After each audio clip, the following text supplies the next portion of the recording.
At kung nakaabot ka po dito sa part 2, napakaswerte nyo po. Meron po ako ditong nireveal. Yung mga problema po ng mga nagpipintura, mga veterans na rin po sila nagpipintura. At tinatanong po sa akin kung ano po yung solution sa mga ganong problema. Nireveal ko na po dito para hindi na po kayo mahirapan kung sakaling dumating po yung ganun po sa inyong error.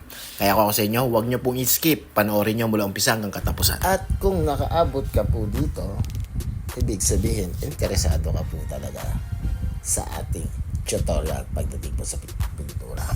Maraming salamat at kung nakarating ka po dito at panoorin po ng mabuti at pakinggan yung mga sasabihin ko po dito. Ito po yung mga mahalagang part na dapat yung malaman pagdating po sa pagpipintura. At nandito na po tayo sa pagliliha. Pwede po kayong magliha ng wet sand ring. Pwede rin naman pong dry sand ring. Katulad po na ito. Perfect na po talaga siya. Hindi na natin kailangan mag-wet. Tsaka isa pa, halos finish na po talaga siya. Pero tatanggalin natin yung gaspang. Meron akong napanood, pero kasi iba-iba kasi ang diskarte ng pintor eh.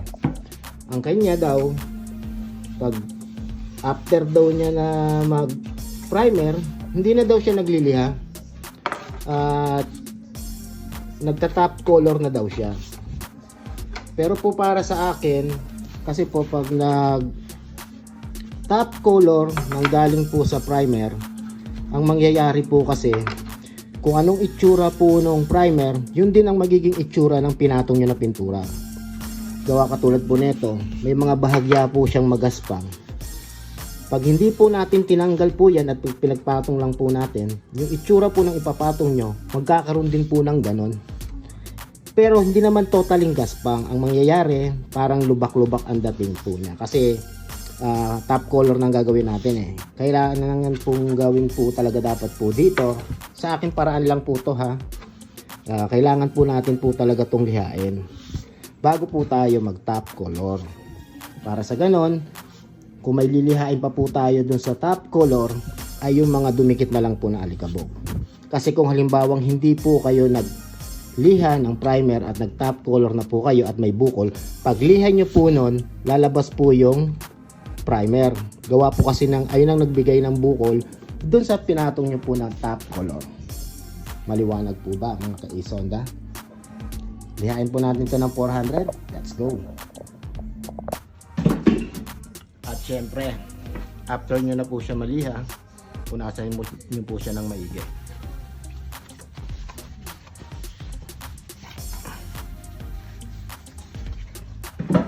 Dapat po wala po sa kanya nakadikit na alikabok. Pwede po kayo dito magbuga ng ng alcohol, ng bahagya.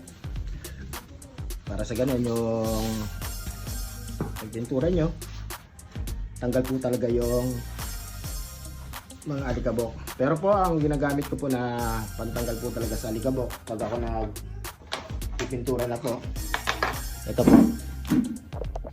po yung gamit ko. Pag napunasan ko na po sila ng maigi at magta-top color na po ako, ito po yung ginagamit ko. Kasi ito po, mas nakakatanggal po ito ng mga dumi-dumi, mga alikabok. Kasi medyo nga pala po ito, medyo malagkit kapag pinunas nyo. Yung lagkit na yun ay po yung magiging dahilan para dumikit sa kanya lahat ng mga dumi na ipupunas nyo. Para sa ganon, yung gawa nyo po ay malinis.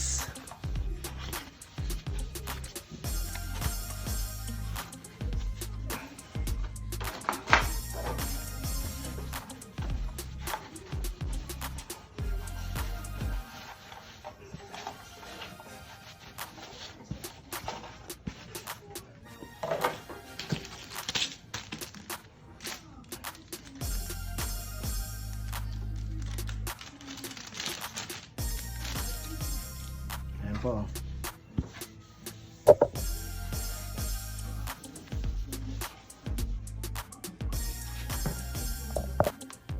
At nandito na po tayo sa top color po niya.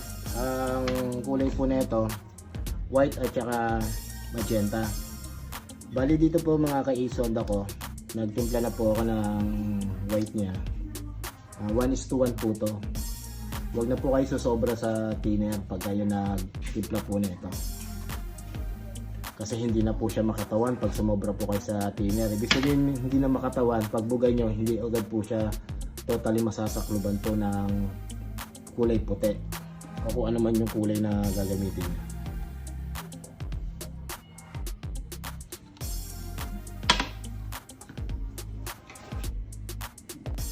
At wag yung kakalimutan, maglagay pa rin kayo ng hardener.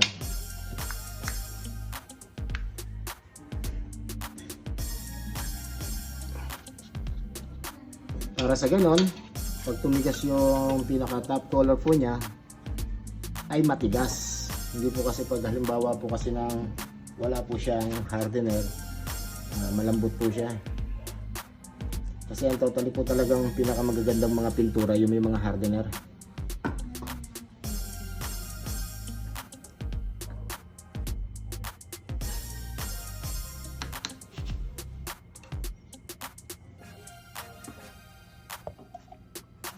Ito pa rin yung spray gun na gagamitin natin sa top color. Nigasan po natin siya agad ng maigi. Gawa po kasi isa lang naman po yung spray gun ko nito. Yung ganitong klase.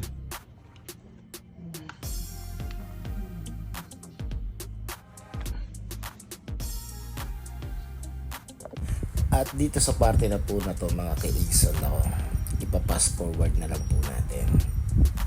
Pero makikita nyo pa rin yung spray gun na gamit po natin na mababang kalidad. Pwede nyo naman siyang i-pause, pwede nyo siyang i-low, slow.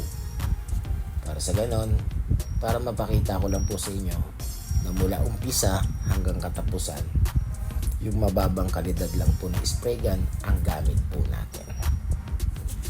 Para mapakita ko rin po sa inyo kung kaya po ba natin gumamit ng ganitong classic spray gun na ang quality ay same quality lang po ng high-end. Yun po ay depende sa inyo. Kung mahaba na po talaga ang experience nyo sa pagbubuga, imposibleng hindi po kaya. Etong video na po na to, ginawa lang po natin po na to dun sa nagdag-request at para dun na rin po sa mga baguhan na mag-uumpisa na hindi pa kaya po bumili ng high-end na spray gun.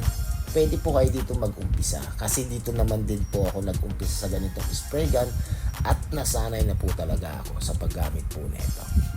At ito, binabahagi ko po sa inyo yung aking mga kaalaman para sa ganon, kung sakaling gagawa na po kayo, meron na po kayong mga idea kung ano po yung dapat nyo pong gawin. At ikaw mismo na nanonood, napakaswerte mo po talaga kung mapapanood mo to ng full at wala ka pong i-skip sa bawat ginagawa ko po at mababasa nyo na rin po kung paano ko po siya ginagawa sa pagbubuga ko po at sa paglalabas po ng pintura sa spray gun, sa pagpindot at sa pag-ikot kung ilang count bago ako mag second coat. Hindi po tayo dito persado, pero sure ball ang lahat po ng galawan po natin dito sa pagbubuga na po na to. At kung ako sa iyo, panoorin mo ng mabuti, pakinggan mo ng mabuti dahil marami kang mapupulot na aral dito kung gusto mo talagang matuto magpintura. At baka sa dulo ay magpasalamat ka rin katulad po sa akin ng iba na hindi ko naman po sila kilala na nagtutrue message at talagang nagpapasalamat.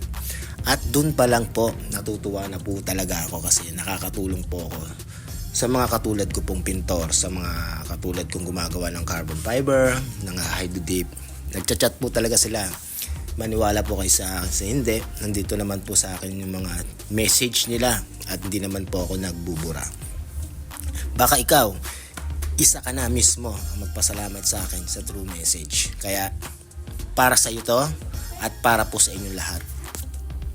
Ni-reveal ko na po yung mga magiging problema pagdating po sa pagpipintura, lalong-lalo na po doon sa mga nagka-craft At nagugulat daw po sila na isa lang naman daw yung top coat na ginamit daw nila pag nagsi-second coat daw sila ay nagka-crack na.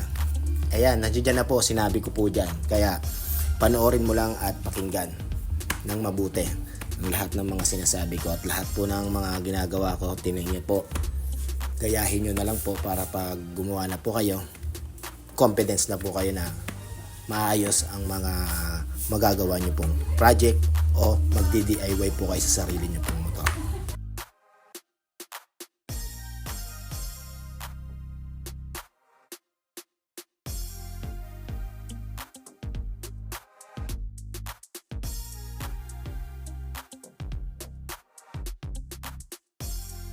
At dito nga pala po mga ka-Ason ako, dapat ang base color po dito red. Dahil sa ubusan na po tayo ng red, hindi po talaga siya totaling kumulay po dun sa puti. Medyo nagpusyaw lang po siya ng bahagya. Naging light pink lang po talaga yung nag-base color po natin na ginawa po dito. Kasi ang kagandahan po talaga po sa magenta, ang base color po dyan, red. Para hindi na po kayo ganun kadami ang ibubuga nyo at hindi na ganun kakapal. Talagang full blush na po talaga siya. Cover up na po agad talaga. Wala na po kayong babalik-balikan sa pagbubuga. Hindi katulad po nito ng medyo light lang po. Nakailang patong din po tayo dito ng magenta bago magpantay po yung kulay po niya. At sa graph bar, nag-silver po tayo dito ng fine silver.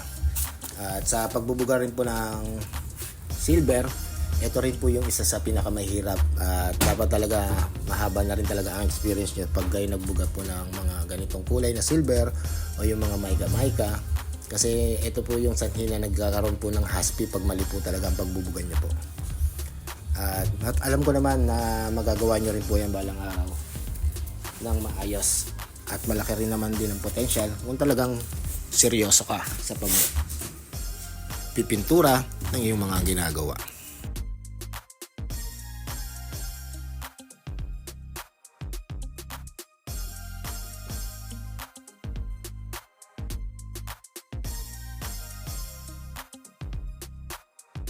At ito po mga ka-Ason ako, 3 beses tayo naglinis.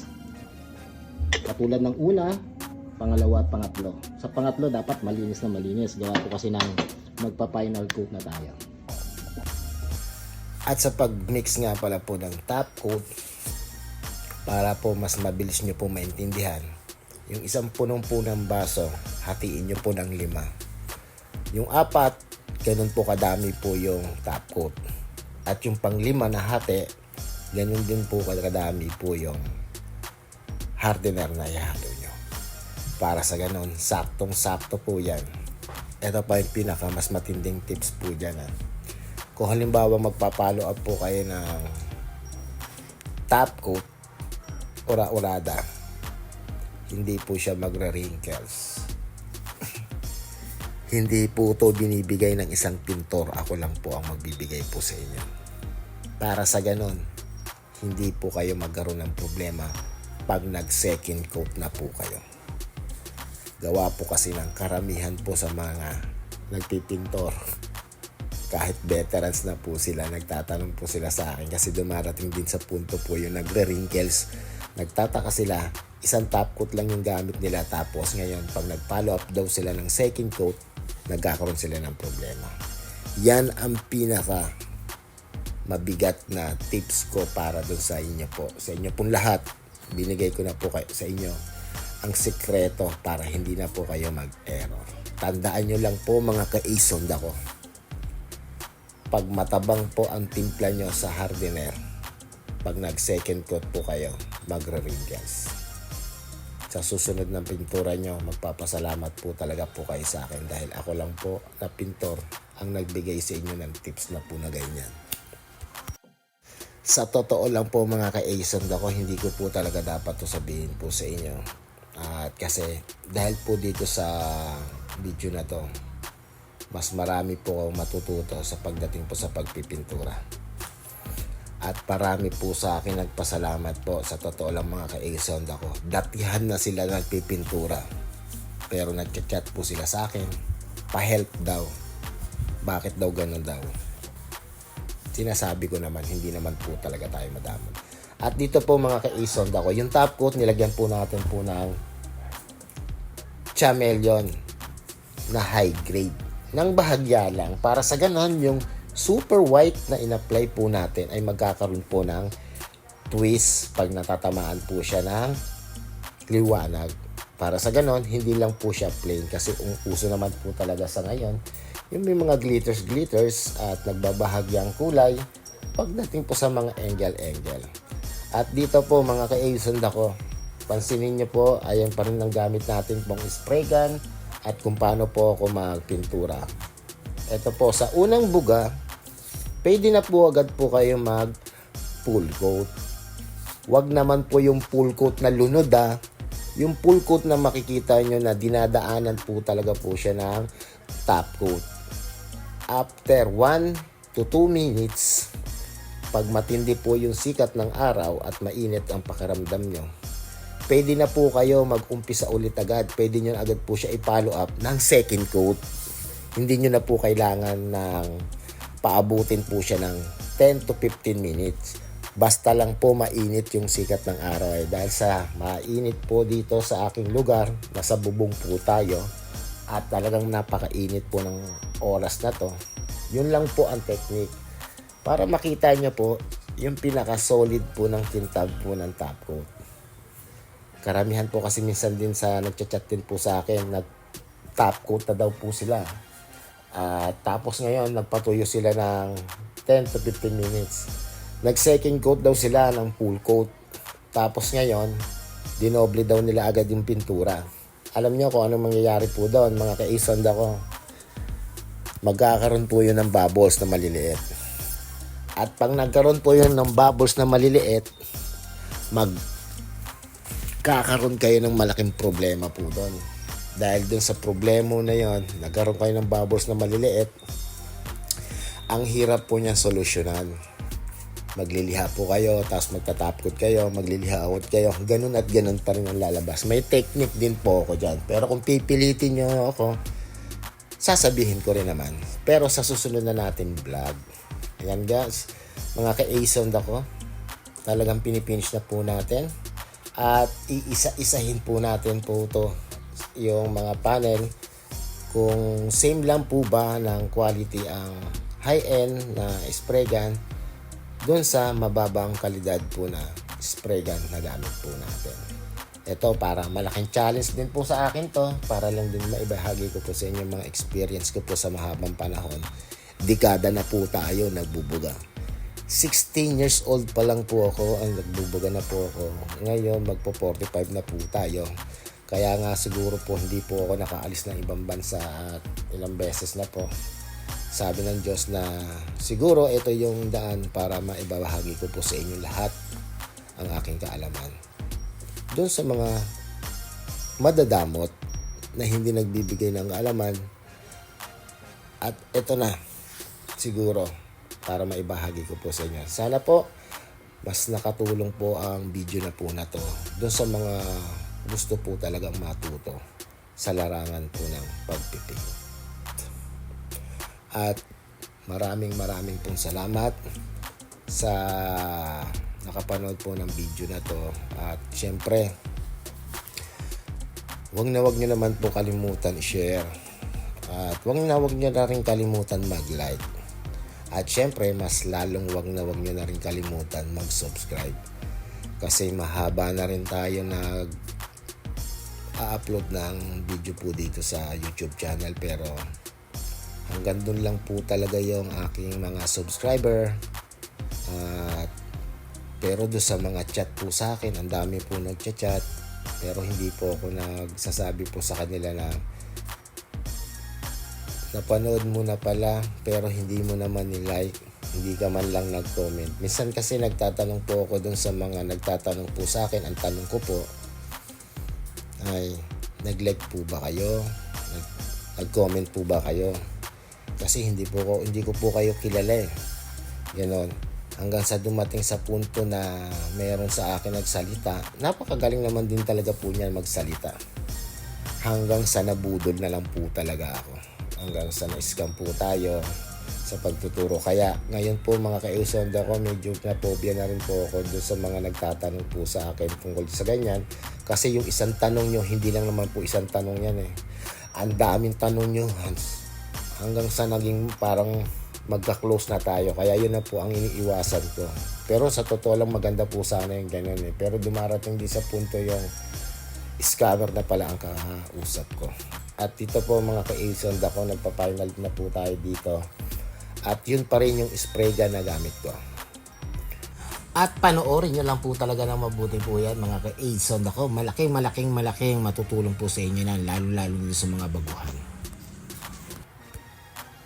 At dito nga pala po sa video na to, kung hindi mo ma-gets po yung aking video na po na to, ito ipapaliwanag ko po. Ngayon pa lang ipapaliwanag ko na po. Nagbuga po tayo ng full coat. Sa pagbuga natin ng full coat, kung mapapansin nyo, halos yung full coat natin, 2 patong na po agad yun. Pero hindi po yun yung full coat na naglalawa. Kasi mayroong full coat po na naglalawa eh. Dapat po talaga masanay po kayo dun sa full coat na hindi po siya naglalawa. Sa full coat na mapapansin nyo naman po yan, yung paghagod, paglapat po ng top coat ay nag-glossy na po siya. Yon ang ibig sabihin po ng full coat. Binaba ko po yung spray gun kasi pag pinagpatuloy ko pa yung pagbubuga, ang mangyayari po niya lalawa. Pinatuyo ko po siya ng 1 to 2 minutes. Sa tindi naman po ng araw, talagang yung pagbuga natin yan, matutuyo na ng bahagya po yan. Saka po tayo nag second coat ng full coat. Yan po ka-Sonda ang aking technique sa pagbubuga po ng mga aking mga project. At fast forward ulit po tayo at isa-isahin po natin lahat po ng mga nabugahan po na natin na tapos na po. Bigyan ko lang po kayong tips dito sa binubuga po natin. Magbubuga po ako ng full coat, tapos ilalapag ko po yung spray gun. Ilang minutes lang po yon, mga ilang seconds lang po yon, mga 30 seconds. Sa tindi na po ng init, saka naman po ako mag-second coat. Yan po, at natap coatan na po na rin natin po yan. At yan, mag-second coat na po tayo dyan ng full coat. At bilangin nyo po, bawat buga ko, ilalapag ko po yung spray gun. Ibig sabihin po nun, pinapatuyo ko po yun ng ilang minutes, ilang seconds. Yan lang po ang technique ko hanggang sa magpo-full coat po ako ng last coat. Yan po, bali, tapos na po yan, na full coat na po natin po yan. Kaya mga ka-Sonda ko, maraming salamat sa panonood ng aking video.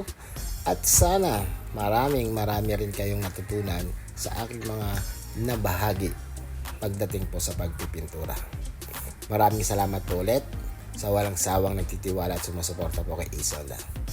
Kita-kits na lang po tayo ulit sa next tutorial, next project. Bye-bye. At magpapahabol nga pala po ako nito. Sa lahat po ng mga pininturahan natin, bigyan naman natin po ito ng isang kapirasong montage.